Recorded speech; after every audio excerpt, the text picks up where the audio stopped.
दुनिया के कुछ ही देशों का इतिहास ईरान जितना पुराना है, जो सबसे पहली सभ्यताओं का घर था। ये कहानी है पूरे 5000 साल की, साम्राज्यों, हमलों और कमाल की सहनशक्ति की। अपनी भाषा और पहचान को बचाए रखने की यही जिद इसके पूरे इतिहास का एक अटूट हिस्सा रही है। तो कहानी शुरू होती है ईरान नाम पढ़ने से भी बहुत पहले, एलाम सभ्यता से, जिन्होंने अपनी लिपि और बड़े-बड़े मंदिर बनाए।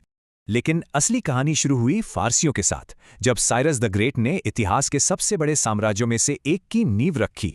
ये एकेमेनिड साम्राज्य बहुत विशाल था, जिसे क्षत्रप नाम के प्रांतों के एक एडवांस्ड सिस्टम से मैनेज किया जाता था। साइरस को उनकी दरियादिली के लिए जाना जाता था। वो जीते हुए लोगों को अपने रीति रिवाज और धर्म मानने देते थे।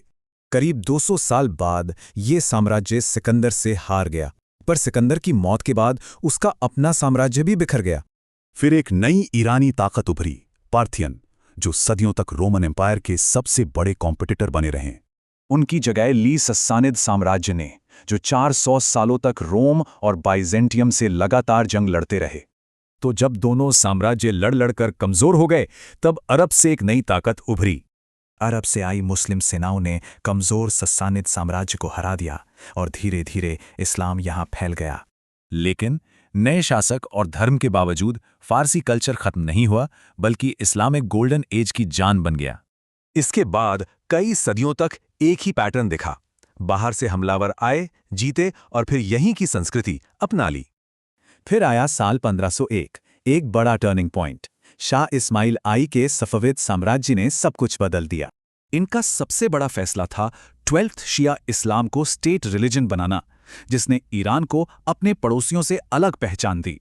19वीं सदी आते आते काजार वंश के समय ईरान फैलते हुए रूसी और ब्रिटिश साम्राज्यों के बीच फंसकर कमजोर पड़ गया। 20वीं सदी में तो बहुत कुछ हुआ। क्रांति हुई, नया राजवंश आया और ईरान के तेल पर विदेशी दखल भी बढ़ा। टकराव था दो विजन के बीच, शाह की मॉडर्न पश्चिमी सोच और अयातुल्ला खुमैनी के आज़ाद इस्लामिक देश के सपने में। 1978 तक शाह के खिलाफ गुस्सा इतना बढ़ा कि पूरे देश में प्रदर्शन हुए और आखिरकार राजशाही खत्म हो गई। खुमैनी निर्वासन से वापस लौटे और 1 अप्रैल 1979 को ईरान को इस्लामिक रिपब्लिक घोषित कर दिया गया। लेकिन इस नए देश के सामने चुनौतियां भी बड़ी थीं। अमेरिकी होस्टेज क्राइसिस और 8 साल लंबा ईरान-इराक युद्ध। खुमैनी के बाद लीडरशिप आई आयतुल्ला खामेनेई के पास, जो पश्चिम के साथ टकराव और डिप्लोमेसी दोनों रास्ते अपनाते रहे। तो 5000 साल का ये सफर ईरान के बदलने और टिके रहने की कहानी है। सवाल ये है कि अगला चैप्टर क्या होगा।